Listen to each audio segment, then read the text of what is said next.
El riesgo de las monedas digitales de los bancos centrales. Habréis escuchado en los últimos meses cómo el Banco Central Europeo ha hecho una campaña muy potente defendiendo las bondades de un euro digital. ¿Qué es lo que nos dicen? Vamos a entender cuáles son sus argumentos. Número uno, los ciudadanos prefieren hacer pagos electrónicos y por lo tanto nos tenemos que adaptar a ese entorno con una moneda digital. Eso no es cierto. Una cosa es pagos electrónicos y una cosa es la digitalización y otra cosa completamente distinta es tener una moneda digital del Banco Central. ¿Por qué?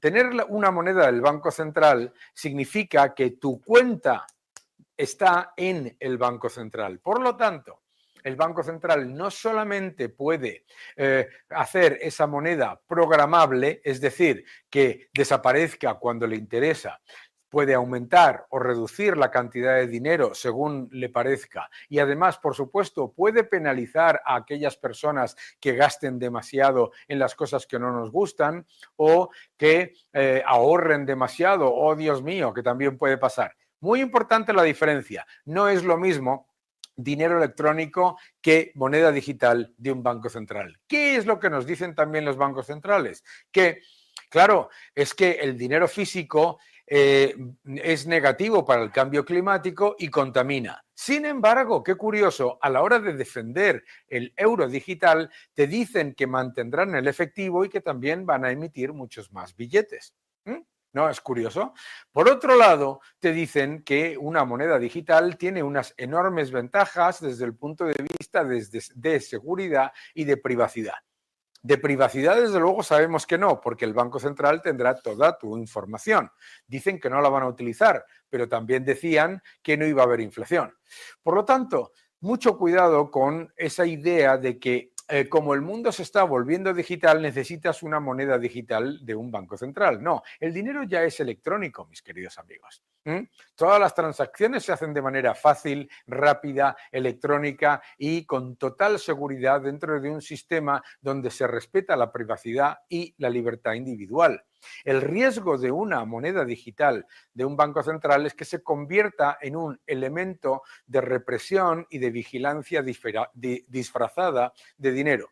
¿Vigilancia disfrazada de dinero? Efectivamente. ¿Por qué? Porque, claro, el Banco Central puede saber exactamente qué es lo que gastas, lo que ahorras y cómo lo gastas. ¿Y por qué es importante el riesgo de vigilancia disfrazada de dinero? Porque el propio Banco Central te ha dicho que va a introducir el cambio climático en su política monetaria. Es decir, que si usas demasiado el avión, que si vas demasiado en coche o que si consideran que estás gastando demasiado en productos intensivos en energía, pueden penalizarte. Al final, si pensamos todas las ventajas que nos dicen que tiene la moneda digital del Banco Central, no hay ninguna razón para que la emita el Banco Central Europeo o el Banco Central, para nada. Las ventajas que nos están diciendo, facilidad, transacciones más rápidas, seguridad, adaptación al entorno tecnológico y también, por supuesto, el tener privacidad, todo eso, como se da, es con un sistema financiero que sea abierto, que sea completa y absolutamente libre y, por supuesto, competitivo y en el que haya toda una cantidad de entidades diferentes. Bien, cuanto más se centraliza, más riesgo hay. Por lo tanto, debemos entender, además, la última razón de una manera sospechosa. Nos dicen, bueno, es que como están saliendo las monedas digitales independientes, el Banco Central Europeo tiene también, o el Banco Central tiene que emitir también una moneda digital. Es que una criptomoneda no tiene nada que ver con una moneda digital de un Banco Central, porque una criptomoneda es lo opuesto, es decir, es descentralizada y además desregulada. Por lo tanto, si el Banco Central Europeo o el Banco Central de cualquier país lo que realmente quiere es mantener su moneda como reserva de valor, mantener su moneda como unidad de medida y como método de pago generalmente aceptado, y sabe que va a defender el poder adquisitivo de la moneda, no se tiene que preocupar por las criptomonedas. Un líder no le preocupa la competencia, le encanta la competencia, que venga la competencia porque yo soy líder y lo voy a continuar siendo. Curiosamente, cuando un líder, como es una moneda fiduciaria de reserva, el dólar o el euro, decide que tiene que tomar medidas para imponer su uso, para que además no exista esa competencia, entonces lo que te está reconociendo es que el producto que está generando, la moneda que emite, no va a tener por su parte y en su política la defensa de la reserva de valor, el poder adquisitivo y su capacidad de ser método de pago generalmente aceptado por libre decisión, sino por imposición. Mucho cuidado con esto, porque ya en Australia hay varios bancos que están prohibiendo a los ciudadanos utilizar el dinero en efectivo y utilizar otros métodos si no utilizan la moneda digital, con el riesgo de perder todo su dinero. Y cuando utilizas la moneda digital del Banco Central, estás a expensas de dicho Banco Central a que controle todo lo que tú haces. Y los mismos bancos centrales que han sido incapaces de gestionar y controlar la inflación son muy poco creíbles si te dicen que van a defender la reserva de valor, tu privacidad y tu independencia. Hay que ver cómo va Europa de bien, hay que ver cómo va Alemania, que tenemos una crisis de gobierno, y hay que ver cómo va la economía española también. Pues para hablar de Europa, de Alemania, de las elecciones, de lo que podemos esperar y un poco de la economía española, ¿quién mejor que Rafael Pampillón, que es catedrático de la Universidad San Pablo CEU y uno de los economistas que debéis todos seguir ayer? ¿De acuerdo? Desde ayer, siempre. Muchísimas gracias, Rafael. ¿Cómo estás? Gracias a ti. Qué gusto. Oye, vamos a empezar por esta Europa que nos da tantos gustos y tantos disgustos, que no puede ir... Bueno, poder ir peor puede ir, pero desde luego los datos ahora empiezan a ser todavía más preocupantes porque, claro, la economía renquea al borde de la recesión, sí, pero la inflación empieza a subir. Un poquito, sí. Sí. Pero bueno, es decir, ahí tenemos el informe Draghi y el informe de Letta, se llama, son dos informes que dan en el clavo sobre la pérdida de competitividad de la Unión Europea frente a China y a Estados Unidos. Es decir, tecnológicamente estamos muy atrasados en inteligencia artificial, en semiconductores, baterías, todos los campos que tienen que ver con la biomedicina, con la inteligencia artificial. Europa está atrás. Europa es un parque temático donde podemos tener jirafas si unimos a lo mejor a Albania, ¿no? Que no lo teníamos, pero es que no crecemos. Eso sí, tenemos las mejores marcas del mundo de lujo, Sí. Lamborghini, Ferrari, pues todas las marcas de ropa y de cosméticos, pero no somos capaces de absorber esos conocimientos que están ahora en la frontera y que son los que tienen los países con los que nos estamos peleando, Claro. Son Estados Unidos y China. A mí lo que me preocupa, y me gustaría saber cuál es tu opinión del informe de Draghi en particular, y también el de Letta, es que hacen un diagnóstico que yo creo que es inapelable. Perfecto. ¿Verdad? O sea, no tenemos competitividad, hemos perdido la batalla tecnológica, tenemos un problema de política energética, exceso de regulación, exceso de impuestos, etcétera, etcétera. Y entonces llega a la conclusión, mi querido Mario Draghi, y decide, lo que hay que hacer es gastar mucho más. El sector privado dice. Ya, pero el sector privado, el sector privado con la supervisión, con la supervisión de los políticos. Sí.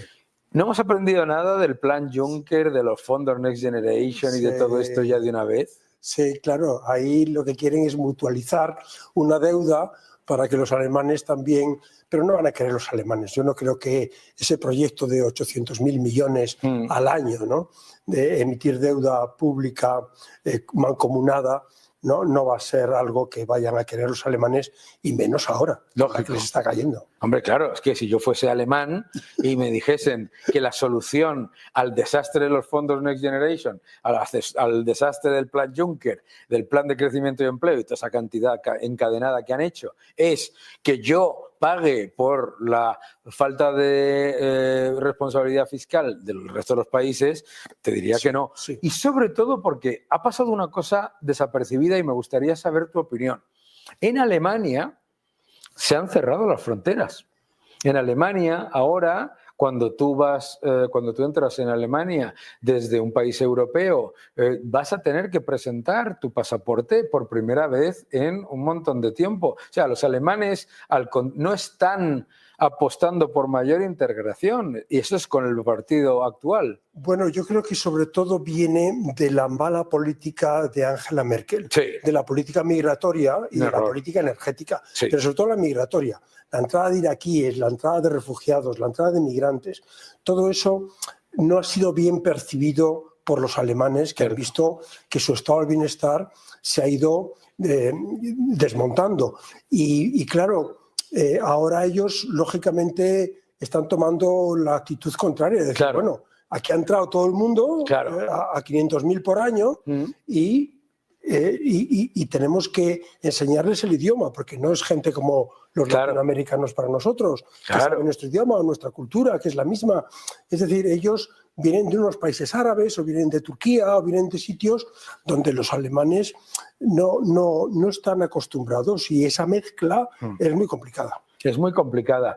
Y claro, ahí entre la bomba de relojería de la inmigración y ese descontento social que se crea entre los inmigrantes y los ciudadanos que ya estaban allí, se añade el tema energético, que no se le ocurre a nadie más en este mundo que a un alemán, cerrar la mitad de las centrales nucleares y en medio de una crisis energética decir, doblo la apuesta y cierro las demás. Eso solamente se le ocurre a un alemán. Sí, y concretamente a los verdes. Eso es. Al Partido Verde, que es el partido que cree que las industrias alemanas, que son la potencia industrial de Europa, se tiene que suministrar de energías verdes. Eso es una butad, es decir, están quemando carbón, están contaminando mucho más que con las centrales de ciclo combinado, y por supuesto que las nucleares, es decir, que no contaminan nada. O sea, que de alguna manera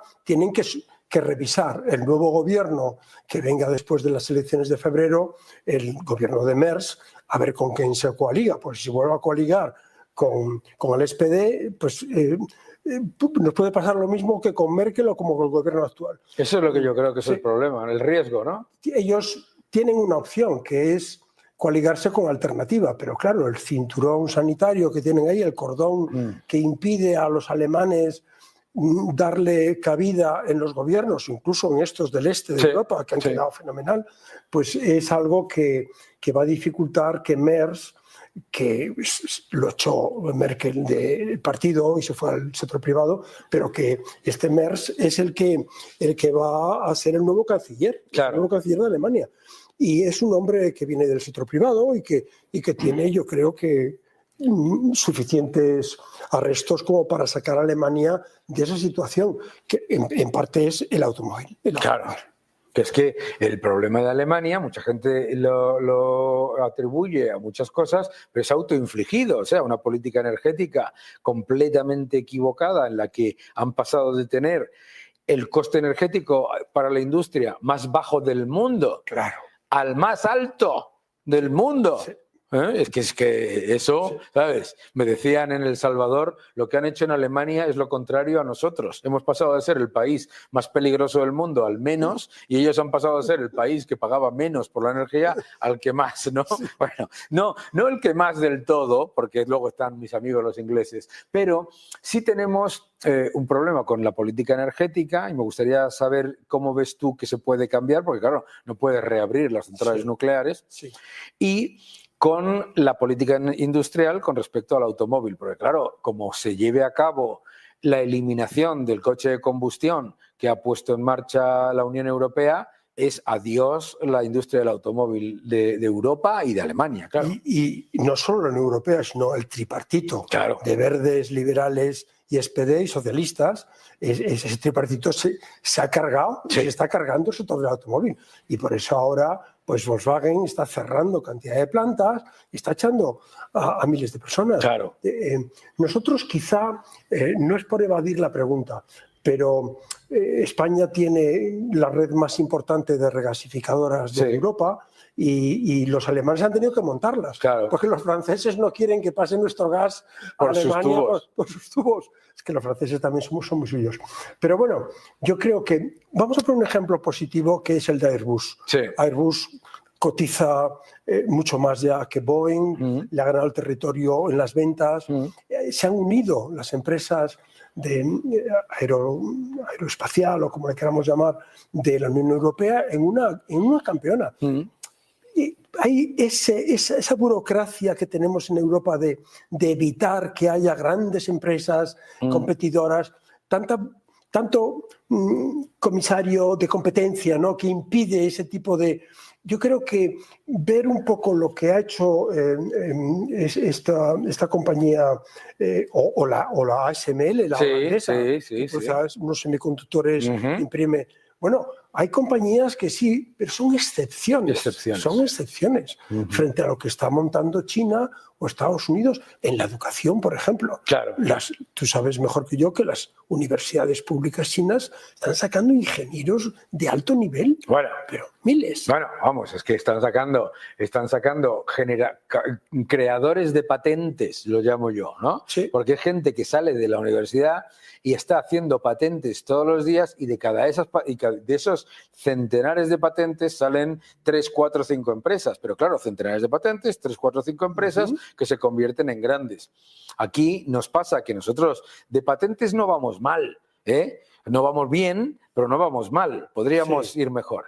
Pero donde vamos, que es mejor ni mirar el dato, es la traslación de patente a empresa, y ya no te quiero ni contar, de empresa a gran empresa. Eso ahí, o sea, es que ni existe la estadística, es cero. Porque la diferencia está en que la investigación y desarrollo de China se hace para las empresas. Se hace en un 70-80% del sector empresarial.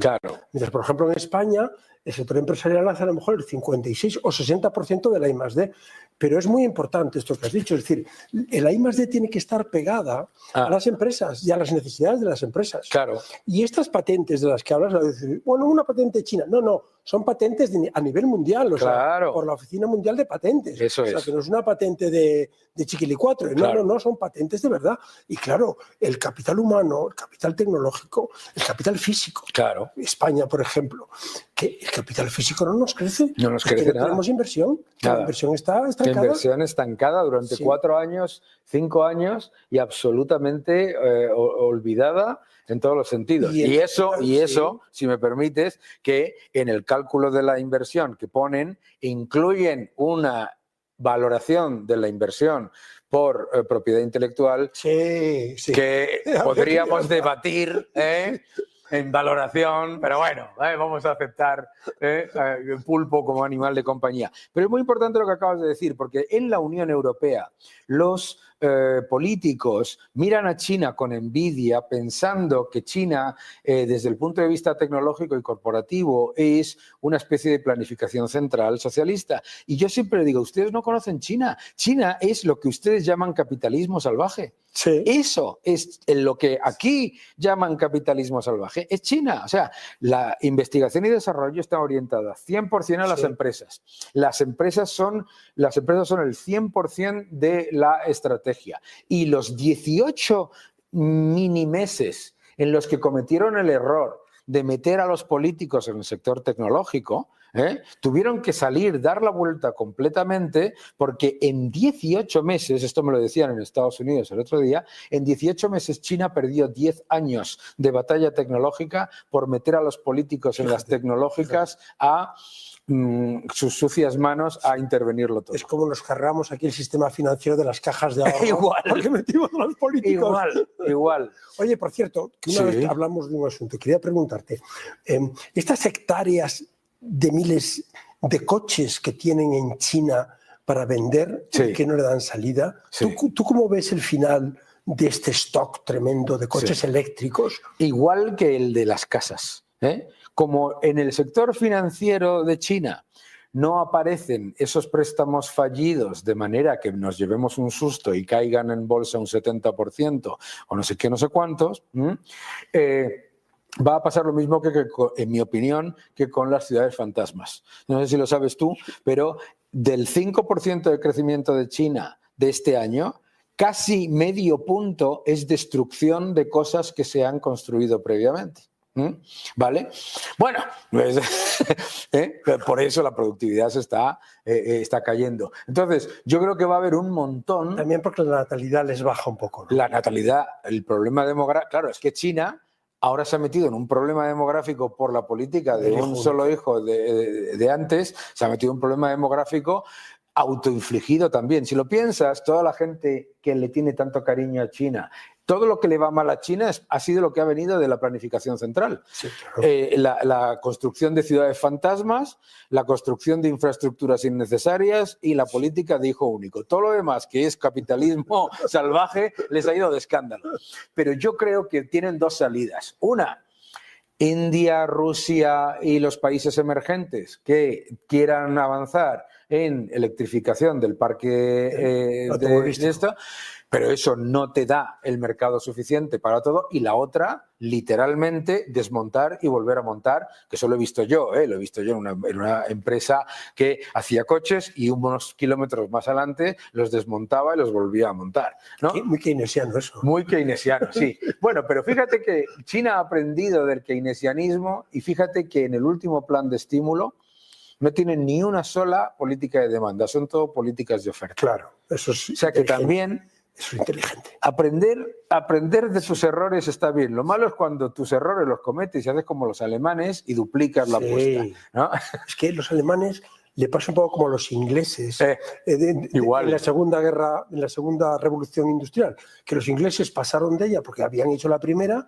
Y los alemanes no se han dado cuenta de que existe la inteligencia artificial, claro, de que existen las baterías eléctricas, claro, de que existen los semiconductores. Es decir, se ha quedado atrás. Sí. Es un país que, siendo el motor y siendo el más importante y el que adaptó mejor la segunda revolución industrial, esta tercera la ha dejado completamente. Tocado. Fíjate, el otro día tuvimos en el programa a un experto en inteligencia artificial que decía que hay tres tipos de perfiles con respecto a la inteligencia artificial. Uno, los alarmistas, vamos a morir todos, se va a acabar el empleo, esto es horrible, eso, ¿no? Los que han visto Terminator demasiadas veces. Dos, los escépticos. Yo la he utilizado y no funciona tan bien. Y luego los que se adaptan y la utilizan, etc. Lo que decía, a mí me pegaba todo con la forma de pensar de los gobiernos y de las empresas en la Unión Europea, los escépticos. Sí, es verdad, yo la he utilizado y tal. Le pregunté una vez a ChatGPT y no me contestó lo que yo quería y no lo he vuelto a utilizar. Ese es el gran problema. Entonces, nos está pasando por delante un problema tremendo, ¿no? Y lo que yo veo es, claro, pues fíjate, si encima tienes la inversión estancada, ¿sabes? Pues entonces es que... Y tampoco facilitas la inversión extranjera, porque claro, la seguridad jurídica, la subida de cotizaciones sociales que ha habido en este país ha sido tremenda. Brutal. La subida del salario mínimo ha sido muy superior a la inflación en los últimos años que lleva Pedro Sánchez gobernando. O sea, esos costes salariales y esos costes laborales no salariales, eso sin duda han influido mucho en la subida de los precios. Totalmente. Y la inseguridad jurídica influye muchísimo. Porque claro, los políticos, particularmente en España, piensan, bueno, si hay inseguridad jurídica para los bancos o para las eléctricas, pues les molestará a los bancos y a las eléctricas. No. Si yo tengo una empresa que hace, yo qué sé qué, mesas, digo, oye, si van a por los bancos, dentro de 6 meses van a por los de las mesas también, ¿no? Sí. O sea, yo creo que eso es algo... Bueno, aparte de que los fondos de pensiones y los fondos de inversión tendrán en su cartera, tendrán bancos y tendrán eléctricas, con lo cual eso nos afecta a todos. Aparte de que pueden repercutir ese aumento de coste fiscal en los tipos de interés los bancos y en el precio de la energía las eléctricas. Y en el peor de los casos, porque dicen, no lo van a repercutir, en el peor de los casos, que no te presten. Claro. Que no te presten, claro. O sea, la idea de que te van a prestar porque sí es increíble. No, a mí me parece extremadamente preocupante eso porque, claro, Letta, Draghi dicen, oye, pues sí, hay un problema de regulación, hay un problema de fiscalidad, etcétera, etcétera, pero ¿quién le pone el cascabel al gato? ¿Cómo paramos? No solamente es frenar. El otro día se vanagloriaba un político en Twitter de que habían hecho 700 y pico leyes. Digo yo, pues, esto está loco, ¿no? No solamente es parar el ritmo de aumento de las regulaciones, sino que también hay que desregular, ¿no? Claro. ¿Y cómo ves? Competencia? Pues mira, yo lo que veo es que tenemos mayores costes fiscales que Estados Unidos, mayores costes laborales que Estados Unidos, mayores costes sociales, mayores costes energéticos. Europa es un país que necesita, para poder mantener el estado del bienestar, una serie de impuestos y de cotizaciones sociales que luego al final ni siquiera pagan las pensiones. Eso es la otra. Tampoco, encima no te mantienen el estado de bienestar. Claro, dicen, hay que pagar muchos impuestos para mantener el estado de bienestar. Pero si es que no lo está usted manteniendo. Entonces, y ese paro que tenemos en España, en buena medida, es por esas pagas que les damos a muchos migrantes, a muchos españoles, que les damos una renta básica, que les damos una renta de inserción, que les damos una prestación por desempleo, para que van a trabajar. O sea que ese gasto público habría que encauzarlo mejor hacia la inversión, ¿no? Porque en vez de ser, o sea, se ha convertido en asistencialismo, que además es muy peligroso porque genera doble descontento. Por un lado, los contribuyentes están descontentos porque les crujen a impuestos, pero por otro lado, los que reciben ese asistencialismo se convierten en una subclase dependiente que está descontenta también. Porque no tiene futuro. Claro. Porque, claro, mira, Francia. Si mejorase el capital humano, si tuviéramos medios para formación profesional, que tenemos un déficit tremendo de formación profesional frente al resto de Europa, si nosotros adecuáramos la mano de obra a lo que demandan las empresas, si cambiáramos los planes de estudio de las universidades y viéramos, por ejemplo, en medicina, ¿no? Que la demanda de médicos que hay, los estrangulamientos que hay en la seguridad social, en la medicina pública. ¿Por qué no dejamos que haya más médicos? Claro. ¿Qué dificultad hay si hay 3.000 que se quedan fuera del MIR y tienen una nota más que aceptable? O sea... esa es la otra cosa. El MIR, que no deja de ser un arancel a la mejora de la situación de la medicina. Qué maravilla. Oye, a ver si le hacen caso, ¿no? A Rafael, porque es que, claro... tiene toda la razón. Muchísimas gracias, Rafael, por y ya sabes que estás en tu casa cuando quieras. Muchísimas gracias. Muchas gracias. Hacerle caso. Otra semana y tenemos un nuevo vídeo de José Ramón Riera con datos no solamente esenciales para cualquier persona que le interese la economía, sino además muy preocupantes porque, como vemos cada semana con lo que nos muestra, la política no lo está haciendo bien en términos económicos. Muy buenas, Daniel. Hoy para Money and Markets traigo un tema que, acaba de publicarse por la agencia tributaria los datos de recaudación del mes de octubre y han sido sorprendentes como mínimo. Te digo porque son sorprendentes. Vamos a ver, en un solo mes, en el mes de octubre, se ha recaudado casi el 20% de toda la recaudación que se lleva durante este año. Se han recaudado 50.000 millones de euros en un solo mes, teniendo en cuenta que se han ingresado por impuestos directos exactamente 34.371 millones y por impuestos indirectos 15.318. Primera sorpresa importante, la barbaridad de recaudación de impuestos directos. ¿Por qué? Porque el IRPF en el mes de octubre crece un 9,6 con respecto al mismo periodo del año pasado, el mismo mes del año pasado.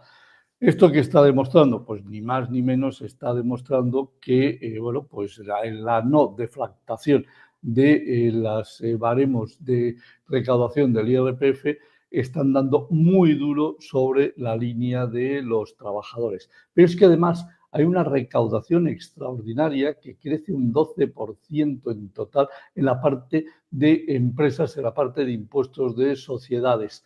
Es decir, a la cual van todos los impuestos especiales. Se han recaudado en el mes de octubre exactamente 19.725 millones de euros, que es una auténtica barbaridad. Pero hay otra cosa que llama mucho la atención, los impuestos indirectos. Normalmente los impuestos indirectos vienen a estar alrededor entre el 70 y el 75% de lo que se ingresa por impuestos directos. Es decir, si tenemos un mes que se recaudasen 50.000 millones en impuestos directos, se recaudarían 35.000 millones en impuestos indirectos. Bueno, en el mes de octubre llama muchísimo la atención porque solo el peso de los indirectos representa menos de un 45%. ¿Qué está pasando?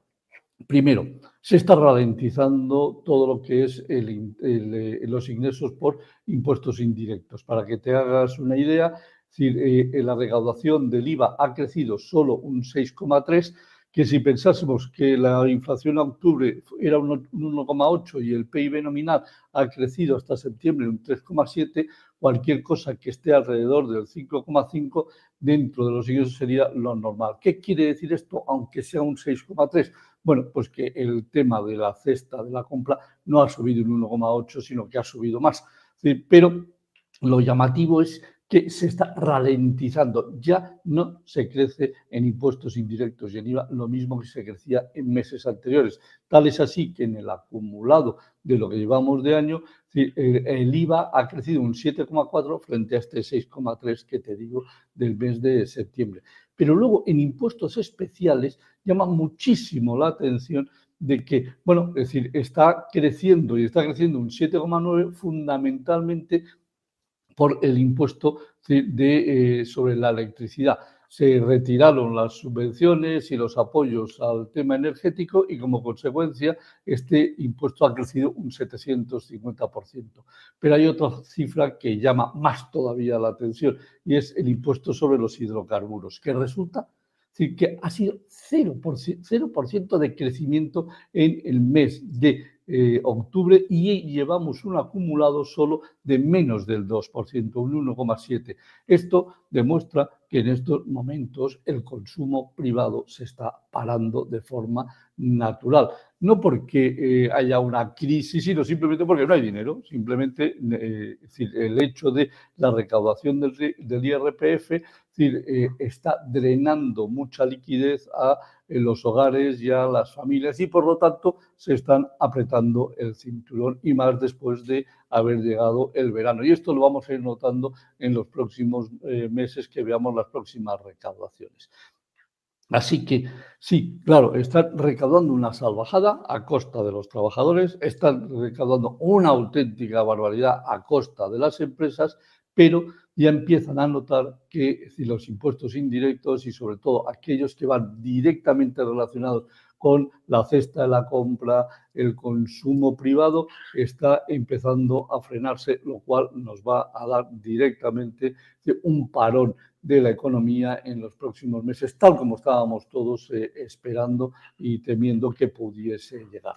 Así que, sí, sorprendente. 50.000 millones de euros de recaudación, llevamos un crecimiento en este mes de la recaudación un 10%, acumulado un 8,3% y esto en la parte de impuestos directos no para de ser dramático.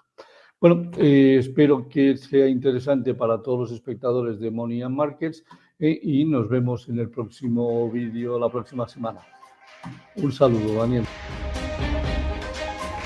La Unión Europea se ha metido en un gran problema y es un problema autoinfligido, es un problema de crecimiento, un problema de competitividad, un problema de falta de liderazgo tecnológico y un problema de una política energética equivocada. Si miramos este gráfico, lo que podemos ver es que efectivamente la Unión Europea ha tenido cierto éxito a la hora de reducir las emisiones, pero lo ha hecho fundamentalmente destruyendo el crecimiento de la productividad y manteniendo un empobrecimiento de la población gigantesco. Si miramos a Estados Unidos, lo que vemos es que Estados Unidos, América del Norte, ha podido reducir las emisiones creciendo y aumentando su diferencial con respecto a la Unión Europea. Ahora, lo interesante es que la Unión Europea se ha planteado a sí misma pegarse un tiro en el pie con una política energética y una política fiscal completamente equivocada en la que nos está intentando vender que está salvando al planeta cuando es el 9% de las emisiones del mundo y más del 100% del coste. Y digo más del 100% porque habría que incluir también las subvenciones de otros países. Vamos al próximo gráfico que nos explica eso que acabo de comentar.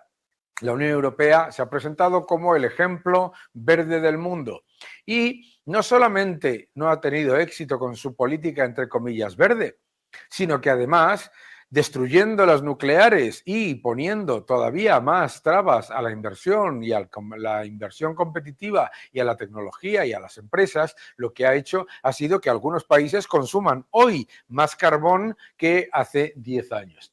Pero es interesante ver el gran diferencial que se ha creado en cuanto a crecimiento.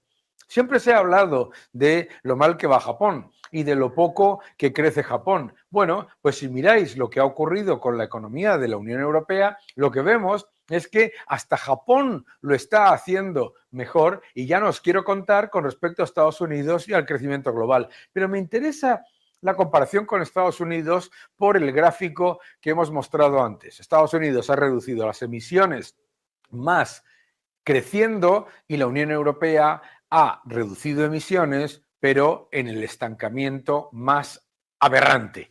Vamos al siguiente gráfico. En el siguiente gráfico se ve ese gap, el diferencial que se ha creado tanto en el Producto Interior Bruto a precios constantes, como en lo que tiene que ver con no solamente con Estados Unidos, sino con China también. Es decir, estamos perdiendo no solamente crecimiento, estamos perdiendo en competitividad, estamos perdiendo en capacidad de liderazgo, estamos perdiendo en todos los factores que nos ayudan a mejorar la situación de los ciudadanos y estamos perdiendo de manera brutal, que significa que estamos empobreciéndonos. Vamos al siguiente gráfico que nos explica también esa situación para que lo veáis de manera muy sucinta. Unión Europea, PIB per cápita, diferencial con Estados Unidos, ¿vale? Bien, pues lo que vemos es que la destrucción de la productividad en la Unión Europea explica el 72% de la diferencia entre el Producto Interior Bruto per cápita de la Unión Europea con el de Estados Unidos. Para todos los que viven en el cohete de crecimiento de Europa, España, recordarles que en Producto Interior Bruto per cápita, España está muy por debajo del estado más pobre de todo Estados Unidos, Mississippi, y por supuesto, muy por debajo de todos los estados de Estados Unidos. Si miramos la Unión Europea, en el caso de Italia, en el caso de Francia, está en el puesto, estaría, si fuese un estado de Estados Unidos, estarían en los puestos 30 y pico, es decir, de los estados más pobres de Estados Unidos en PIB per cápita. La productividad, la destrucción de la productividad. ¿Y por qué la productividad en la Unión Europea es peor? Porque se subvenciona la baja productividad y se penaliza fiscalmente la alta productividad. Es tan evidente y, por supuesto, la contribución laboral, es decir, el problema que hay con un enorme empleo público y el problema también que hay con una menor productividad y menor nivel de empleo que en Estados Unidos. Vamos al siguiente gráfico que me parece absolutamente clave. Vamos a ver. Estas son las expectativas de crecimiento a largo plazo del Banco Central Europeo. Entre el año 2000-2001 nos movíamos con unas expectativas de crecimiento a largo plazo, ¿ok? Que se movían entre el 2,4 y el 2,6%. Año tras año inexorablemente y sin parar. Y no le puedes echar la culpa ni a la guerra de Ucrania ni a la ruptura de las cadenas de suministro, porque no ha sido nada más que una destrucción constante de las estimaciones de crecimiento a largo plazo.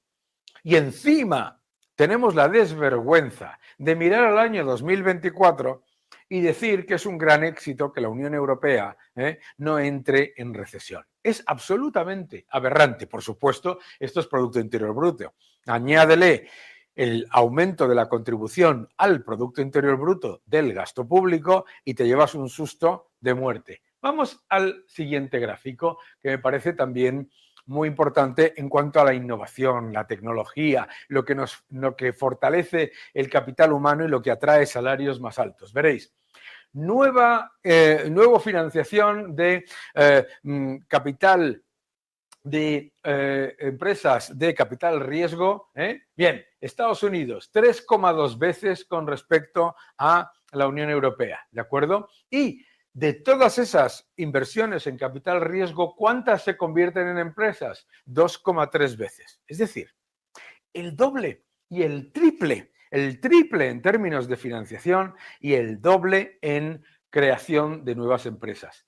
Si no nos damos cuenta de esto, de verdad que vamos a tener un gran problema, porque además esto es Europa en general. Atención, es que eso chiquitito de ahí es la Unión Europea, los 27 países de la Unión Europea. Esto significa menores salarios reales, esto significa menor crecimiento, esto significa menor innovación, esto significa menores oportunidades para nuestros jóvenes. Y esto pasa porque tenemos una fiscalidad absolutamente aberrante y una regulación completamente asfixiante. Vamos al siguiente gráfico que nos explica todavía más de lo que está pasando. Claro. ¿Qué es lo que está pasando entonces? Que en la eurozona lo que quieren es imponer una moneda digital del Banco Central. ¿Deberíamos preocuparnos con las monedas digitales de los bancos centrales? Mirad lo que pasa en Australia. En Australia los bancos empiezan a prohibir el efectivo y a forzar a los clientes para adoptar las CBDCs, las monedas digitales de los bancos centrales, o perderlo todo. Bien. ¿Por qué hablo de esto después de hablar de la pérdida de competitividad, de la pérdida de innovación y de la pérdida de Producto Interior Bruto per cápita de la Unión Europea? Porque en la eurozona se quiere imponer la moneda digital del Banco Central Europeo. Y claro, el objetivo es crear clientes rehenes, generar una población que no tenga otra opción más que la de adoptar la moneda y utilizarlo de manera que se utilice para generar represión de los consumidores. Vamos al siguiente gráfico, que nos dice mucho sobre esto, porque claro, mucha gente nos dice, hay que ver, Daniel, qué negativo eres con la moneda digital de los bancos centrales, algo de bueno tendrá. Pues la verdad, de verdad, me gustaría saber qué. Porque los que dicen que es una cuestión de mayor facilidad de transacciones, ya lo tenemos con cualquier transacción electrónica. Los que nos dicen que es mucho más digital y mucho más tecnológico, ya lo tenemos contra cualquier transacción electrónica. Lo que no necesitamos es tener nuestra cuenta en el Banco Central y que el Banco Central vigile lo que vamos a hacer. ¿Y por qué digo eso? Aquí lo tenéis.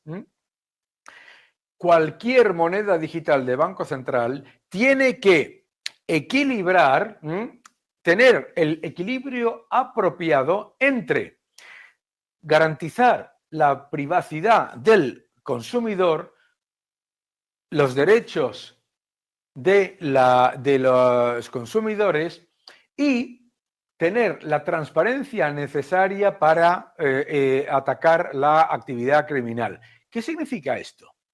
El balance apropiado. ¿Quién decide lo que es el balance apropiado cuando tienes la cuenta en el Banco Central? No un juez independiente, no un proceso independiente legislativo, no. Lo decide el Banco Central. Cuidado con eso. Privacidad del consumidor.